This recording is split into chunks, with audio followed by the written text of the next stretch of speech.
નમસ્કાર મિત્રો, વિડીયોમાં તમારું સ્વાગત છે। તો મિત્રો, અત્યારે હાલની ખૂબ જ મોટી અને દુઃખદ ખબર સામે આવી રહી છે।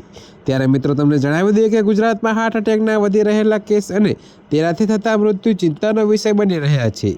જોકે મિત્રો, રાજ્યમાંથી દરરોજ સરેરાશ 2205 વ્યક્તિ હાર્ટ એટેક કે હૃદયની બીમારીના કારણે જીવ ગુમાવે છે।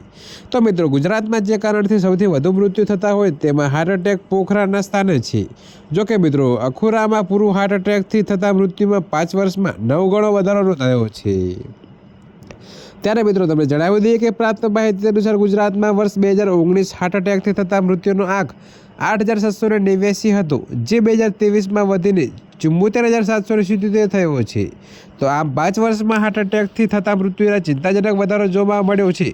ત્યારે મિત્રો, 5 વર્ષના આ સમયગાળામાં 297 પોઈન્ટ, જોકે મિત્રો 2021 સરખામણીએ 2023માં હૃદયની બીમારીથી થતા મૃત્યુના પ્રમાણમાં ઘટાડો જોવા મળ્યો છે। તો વર્ષ 2021માં 3797 સાથે દરરોજ સરેરાશ 257 વ્યક્તિના હાર્ટ એટેકથી મૃત્યુ થયા હતા। ત્યારે ગુજરાત સરકાર દ્વારા જારી કરવામાં આવેલા આ આંકડા 2023 સુધીના જ છે।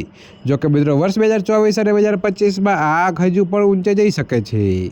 ત્યારે મિત્રો, અત્યારે હાલ માટે આટલો જ। મળીશું નવી અપડેટ સાથે। અને જો તમને અમારા વિડીયો પસંદ આવતા હોય તો વિડીયોને લાઇક, કોમેન્ટ, શેર અને અમારી ચેનલને સબસ્ક્રાઈબ કરવાનું ભૂલતા નહીં મિત્રો।